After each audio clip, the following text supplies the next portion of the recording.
Hello students, good morning, good afternoon, good evening to all of you. कैसे हैं आप सब? होप सो बहुत अच्छे होंगे।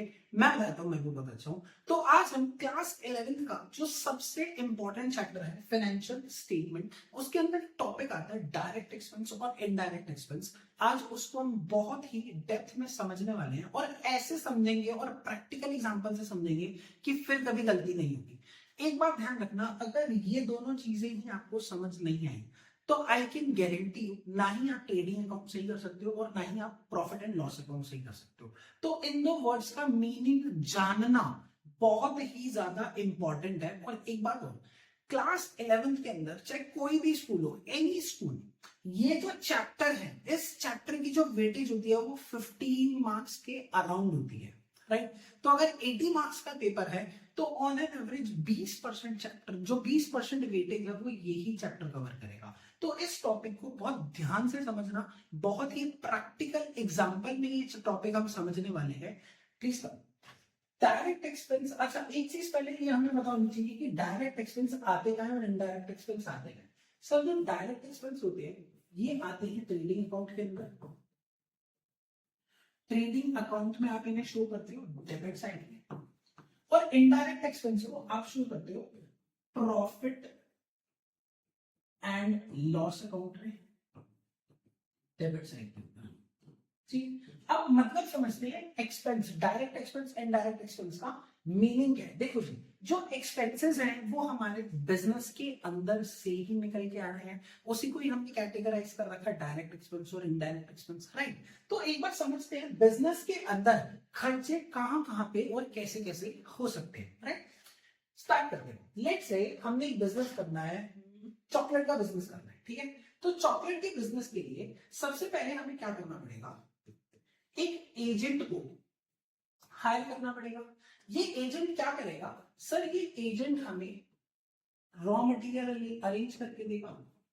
सर, एजेंट ने रॉ मटेरियल को अरेंज करके दिया, राइट। अब ये रॉ मटेरियल कहां जाएगा? ये रॉ मटेरियल जाएगा हमारी फैक्ट्री के अंदर। ये रॉ मटेरियल का जाएगा? सर, ये रॉ मटेरियल हमारी फैक्ट्री के अंदर जाएगा। अब रॉ मटेरियल जब फैक्ट्री में जाएगा तो ऑब्वियसली ट्रांसपोर्टेशन का खर्चा तो लगेगा, राइट। इसको बोला जाता है कैरेज, या इसे फ्रेट भी बोल सकते हैं, राइट। क्या बोल सकते हैं सर? इसे आप कैरेज भी बोल सकते हैं और फ्रेट भी बोल सकते हैं। अब रॉ मटेरियल फैक्ट्री के अंदर जा रहा है, फैक्ट्री में इन हो रहा है, तो मैं इसे कैरेज इनवर्ट्स, मैं इसे कैरेज इनवर्ट्स और फ्रेट इनवर्ट्स बोल देता हूं, राइट। अब फैक्ट्री में मेरे बहुत से खर्चे होते हैं। सर, मुझे फैक्ट्री का रेंट पे करना होता है। सर, मुझे फैक्ट्री का इंश्योरेंस भी पे करना पड़ेगा। सर, फैक्ट्री में बहुत सारी लेबर होते हैं, बहुत सारे मजदूर होते हैं, हमें उन्हें वेजेस भी पे करनी पड़ती है। सर, फैक्ट्री मैनेजर की सैलरी भी पे करनी पड़ेगी। सर, फैक्ट्री में मशीन चलती हैं तो उन्हें हीट भी करना पड़ता है, हीटिंग एक्सपेंस लगता है, हीटिंग चार्ज लगता है। सर, मशीन चलती है, बहुत ज्यादा इलेक्ट्रिसिटी यूज होती है तो पावर बहुत ज्यादा लगेगी। ये मेरे कुछ खर्चे होने को, बहुत सारे खर्चे हो सकते हैं, पर ये मेरे कुछ ऐसे कॉमन खर्चे हैं जिनके हमने नाम सुन रखे हैं, राइट। अब फैक्ट्री के अंदर क्या हुआ, रॉ मटेरियल से फिनिश गुड्स रेडी हुए। फिनिश गुड्स रेडी होके कहां जाते हैं? सर, फिनिश गुड्स रेडी होके हमारे गोडाउन में जाएंगे, राइट। कहां जाएंगे? सर, हमारे गोडाउन में जाएंगे। गोडाउन में जाएंगे तो यहां पर भी फैक्ट्री से गोडाउन में जाने का ट्रांसपोर्ट एक्सपेंस लगेगा, तो इसे भी हम कैरेज और फ्रेट का नाम दे देते हैं, राइट। बट इसे मैं बोलूंगा आउटवर्ड्स। क्या बोलूंगा? आउटवर्ड्स। क्यों? क्योंकि अब फैक्ट्री से जो मेरे गुड्स है, जो मेरे फिनिश गुड्स है, वो बाहर जा रहे हैं, आउट हो रहे हैं, तो इसलिए मैं इसको कैरेज आउटवर्ड्स या फ्रेट आउटवर्ड्स बोलूंगा। जब फैक्ट्री के अंदर रॉ मटेरियल आ रहा था तो मैंने उसे इनवर्ड्स बोला था, कैरेज इनवर्ड्स। अब फैक्ट्री से फिनिश गुड्स बाहर जा रहे हैं तो मैं उसे आउटवर्ड्स बोलूंगा। तो कैरेज आउटवर्ड्स और फ्रेट आउटवर्ड्स। अब मेरे जो गुड्स है वो गोडाउन में पहुंच गए, राइट। सर, गोडाउन में भी बहुत सारे खर्चे हैं। सर, गोडाउन में भी इलेक्ट्रिसिटी बिल पे करना पड़ता है। सर, गोडाउन का भी इंश्योरेंस करा रखा है। सर, गोडाउन का भी इंश्योरेंस करा रखा है। सर, यहाँ का भी रेंट जाता है। सर, यहाँ पे भी सैलरीज पे करनी पड़ती है, राइट। तो बहुत सारे खर्चे यहाँ पर भी हैं। अब गोडाउन से क्या होगा, गोडाउन से जो मेरे गुड्स है वो जाएंगे शोरूम में, राइट। कहाँ जाएंगे, शोरूम में, जहां पे एक्चुअली में सेल्स होंगी। सर शोरूम के भी बहुत खर्चे हैं, सर शोरूम का भी रेंट पे करना पड़ता है, सर शोरूम का भी इंश्योरेंस जाता है, सर यहाँ पे सेल्स स्टाफ है तो सेल्स स्टाफ को हमें कमीशन पे करनी पड़ती है, राइट। कमीशन के साथ साथ सर यहाँ पे आपने नोटिस किया होगा, चाहे किसी भी चीज का शोरूम हो, किसी भी चीज का आउटलेट हो, वहां पर प्रोडक्ट्स पे एक्स्ट्रा लाइट्स लगी होती है, राइट। तो कहने से शोरूम के अंदर लाइटिंग का भी खर्चा होगा, एब्सोल्युटली। सर शोरूम में भी गार्ड है, उसे भी मुझे वेजेस पे करनी पड़ती है, एब्सोल्युटली यस। तो सर यहाँ पर भी ना बहुत सारे खर्चे, बहुत सारे अनगिनत खर्चे, राइट। अब जो मेरी फैक्ट्री है या जो मेरा गोडाउन है या जो मेरा शोरूम है, ये सब आप ऑपरेट करते हो एक ऑफिस में, राइट। यहाँ पर भी सर ऑफिस में भी बहुत सारे खर्चे हैं, सर ऑफिस का भी रेंट पे करना पड़ता है, एब्सोल्युटली यस। सर ऑफिस की भी इंश्योरेंस जाती है, सर ऑफिस में सीए आता है, सर सीए अपनी फीस लेकर जाता है, सर यहाँ पे हम टैक्स फाइल करते हैं तो टैक्स भी पे करना पड़ता है, वो भी मेरा एक्सपेंस है। सर यहाँ पे प्रिंटिंग एंड स्टेशनरी का भी बहुत सारा खर्चा होता है, सर बहुत सारे बिल इशू करने पड़ते हैं हमें यहाँ से, प्रिंटिंग एंड स्टेशनरी का भी खर्चा होता है, यहाँ पर भी बहुत सारे खर्चे हैं, राइट। अब इन्हीं खर्चों में से कुछ खर्चे मेरे डायरेक्ट एक्सपेंस कहलाते हैं और कुछ खर्चे मेरे इनडायरेक्ट एक्सपेंस कहलाते हैं, राइट। अब जो खर्चे रॉ मटेरियल परचेज करने से लेकर, क्या बोला मैंने, जो खर्चे रॉ मटेरियल परचेज करने से लेकर फैक्ट्री तक के जो खर्चे होंगे ना, इन्हें हम बोलेंगे डायरेक्ट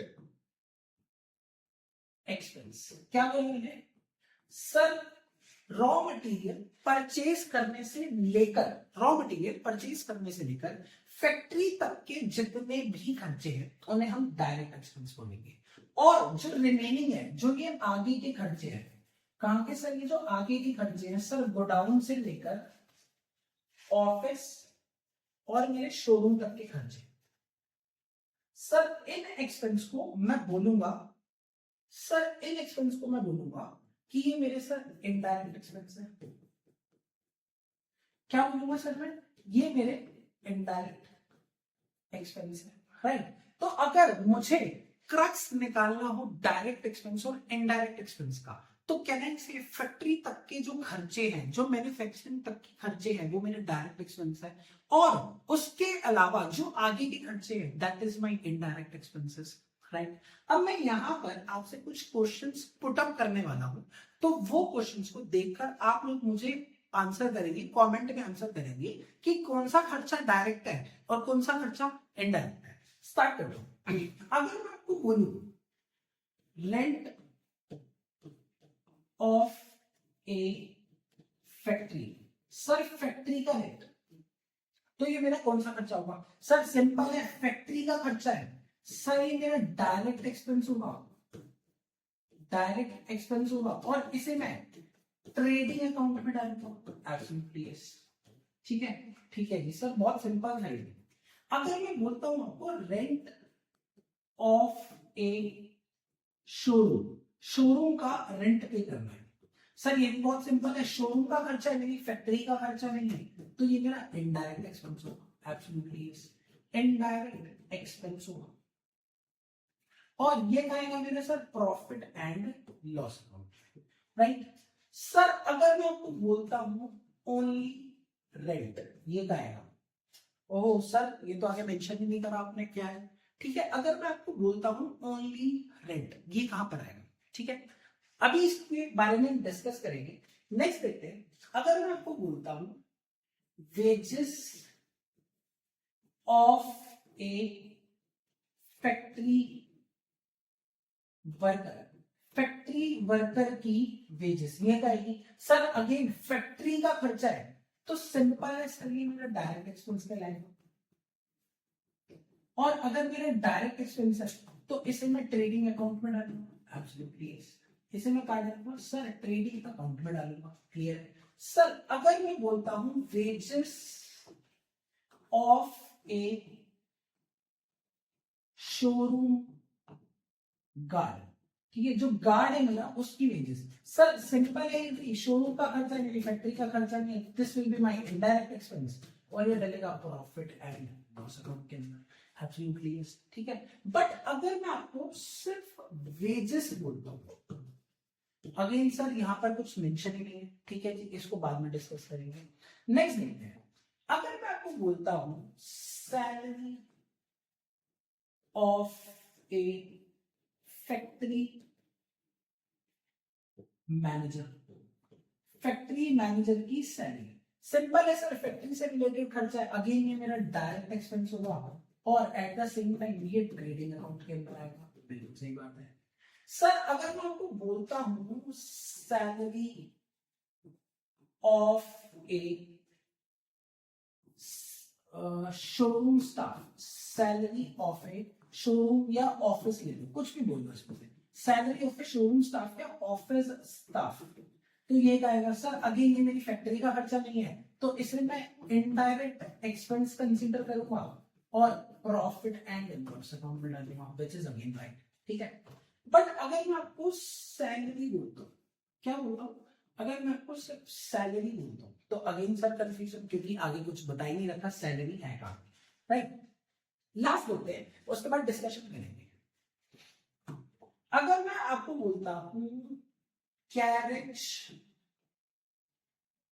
इनवर्स, क्या बोलता हूं सर, अगर मैं आपको बोलता हूं कैरेज इनवर्स, सिंपल है सर, फैक्ट्री के अंदर कुछ आ रहे हैं तो फैक्ट्री से रिलेटेड खर्चा हुआ, तो इसे अगेन मैं डायरेक्ट एक्सपेंस कंसीडर करूंगा और इसे डालूंगा मैं ट्रेडिंग अकाउंट में, राइट।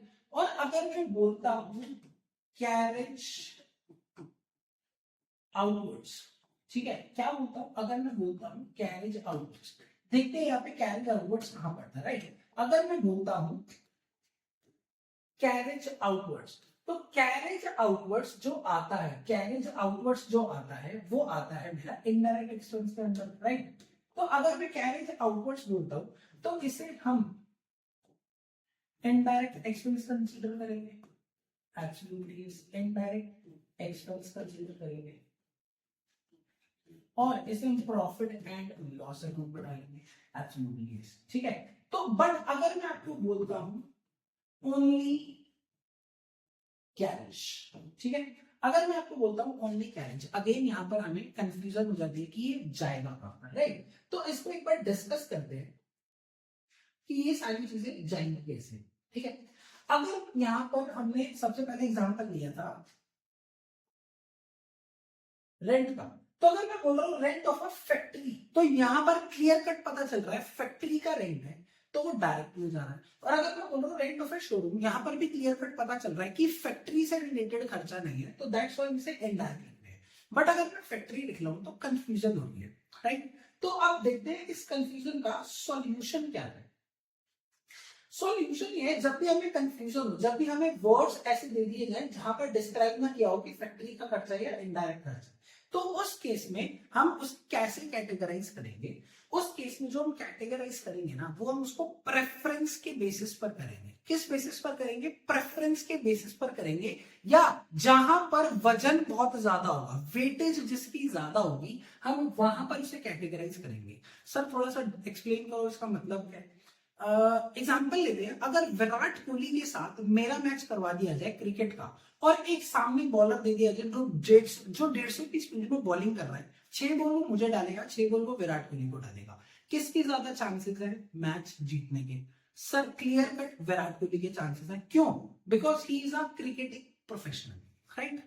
अगर किसी ग्रेट रेसलर लेट से जॉन सीना या ग्रेट खली, उसका मैच करा दिया जाए एक 5 साल के बच्चे के साथ, रेसलिंग मैच करा दिया जाए, तो किसके चांसेस है जीतने के? सर एब्सोल्युटली अगेन यस, बिल्कुल क्लियर कट मुझे पता है कि जॉन सीना के चांसेस हैं या ग्रेट खली के चांसेस हैं, राइट। अगर किसी बच्चे का मैच जिसने आज तक फुटबॉल खेली ही ना हो, उसका मैच क्रिस्टियानो रोनाल्डो या लियोनेल मेसी के साथ करा दिया जाए, तो कौन जीतेगा? सर यहां पर भी क्लियर कट है, ठीक है। वजन किसका भारी है? Sir Cristiano Ronaldo Lionel Messi का भारी है, तो जीतेंगे वही, राइट। अब सेम एनालॉजी हम इस कॉन्सेप्ट में लगाने की कोशिश करते हैं, रेंट देते हैं, ठीक है। अगर मैंने रेंट बोला है तो रेंट फैक्ट्री का ज्यादा होगा या गोडाउन, शोरूम और ऑफिस का मिलाकर ज्यादा होगा? मैंने क्या बोला कि रेंट किसका ज्यादा होगा, फैक्ट्री का ज्यादा होगा अकेले, या गोडाउन, शोरूम और रेंट ऑफिस तीन जगह का मिलाकर ज्यादा होगा? सर तीन जगह का मिलाकर ज्यादा होगा। तो कहने से जो रेंट है, जो मेरा रेंट है वो इनडायरेक्ट एक्सपेंस होना चाहिए। पलड़ा किसका भारी है, वेटेज किसकी भारी है? सर वो इनडायरेक्ट एक्सपेंस की भारी है, राइट। तो कहने से रेंट मेरा इनडायरेक्ट एक्सपेंस होना चाहिए और प्रॉफिट एंड लॉस अकाउंट में आना चाहिए। Absolutely yes. नेक्स्ट देखते हैं, हमने बोला wages of a factory worker, ठीक है, यहां पर भी क्लियर कट था कि फैक्ट्री से रिलेटेड है, और वेजेस ऑफ अ शोरूम का, ये भी क्लियर था कि शोरूम का खर्चा है। अब यहां पर लिखा wages, again same question, wages ज्यादा कहां पर पे करी जाती है? वेजेस हमेशा वर्कर्स को दी जाती है, राइट। तो वर्कर ज्यादा कहां काम करेंगे? फैक्ट्री में काम करेंगे, उन तीनों जगह पे काम करेंगे। सर फैक्ट्री में काम करेंगे, तो वेजेस को मैं डायरेक्ट एक्सपेंस कंसीडर करूंगा। क्या करूंगा सर? वेजेस को मैं डायरेक्ट एक्सपेंस कंसीडर करूंगा। Absolutely yes. और ये जाएगा सर ट्रेडिंग अकाउंट के अंदर जाएगा। Absolutely yes. नेक्स्ट देखते हैं, salary of a factory manager. यहां पर भी क्लियर था कि फैक्ट्री मैनेजर की सैलरी है, तो हमने डायरेक्ट में डाल दिया। Salary of a office staff या शोरूम स्टाफ, ये भी क्लियर है, फैक्ट्री का खर्चा है तो इनडायरेक्ट डाल दिया।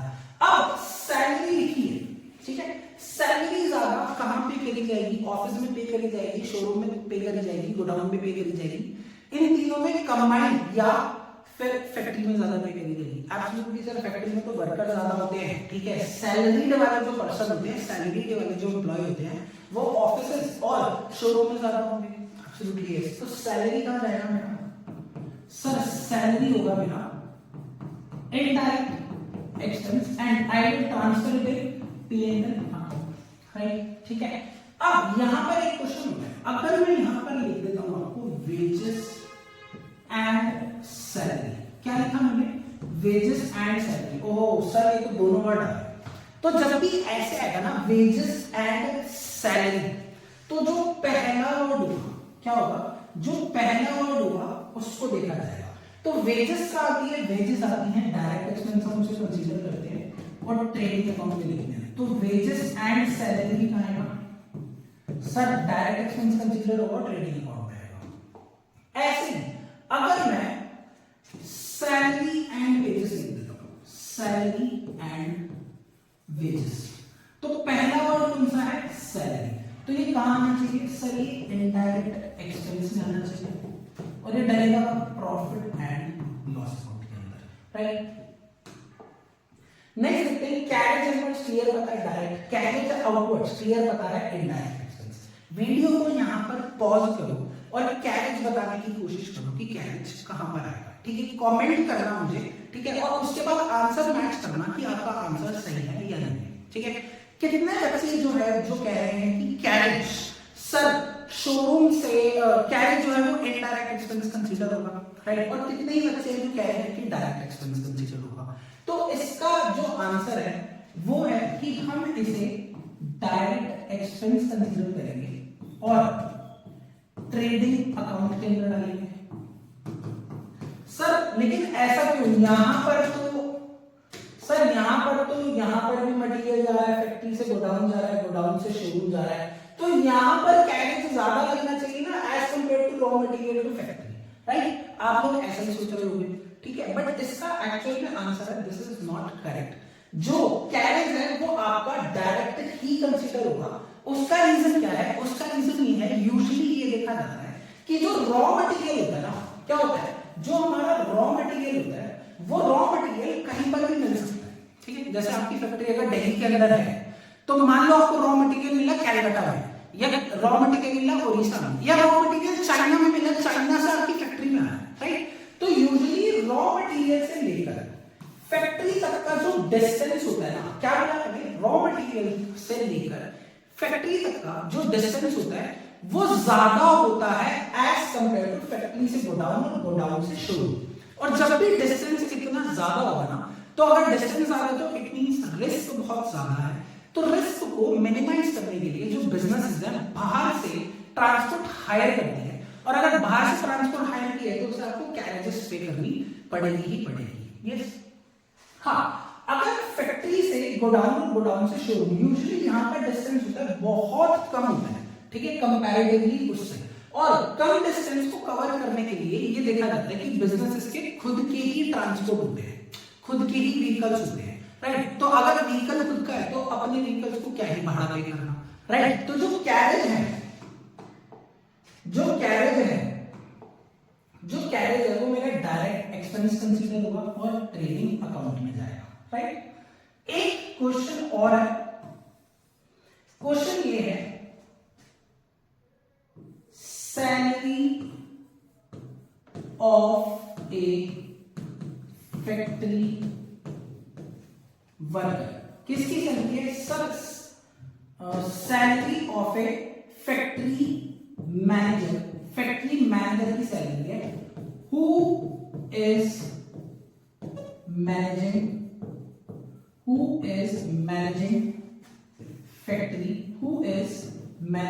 Factory from office.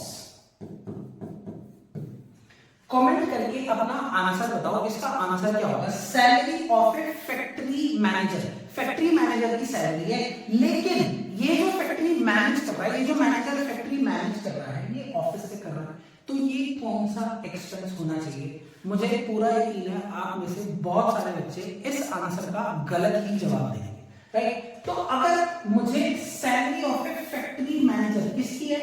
Salary of A factory manager की सैलरी है, ठीक है। तो खर्चा कहां का हुआ? ये सर खर्चा हुआ फैक्ट्री का, तो अगर फैक्ट्री का खर्चा है डायरेक्ट एक्सपेंस कंसीडर होगा और ट्रेडिंग अकाउंट में जाना चाहिए, राइट। इससे कोई फर्क नहीं पड़ता कि वो जो फैक्ट्री मैनेजर है उसकी जो सैलरी है, वो जो फैक्ट्री मैनेजर है वो कहां से फैक्ट्री को मैनेज कर रहा है, वो अपने घर से भी मैनेज करेगा तो तब भी खर्चा तो पूरी फैक्ट्री का ही माना जाएगा, राइट। तो इसे हम डायरेक्ट एक्सपेंस में कंसीडर करेंगे, ठीक है। आई होप आपको ये डायरेक्ट और इनडायरेक्ट एक्सपेंस का कॉन्सेप्ट क्लियर हुआ होगा। All the best, bye bye.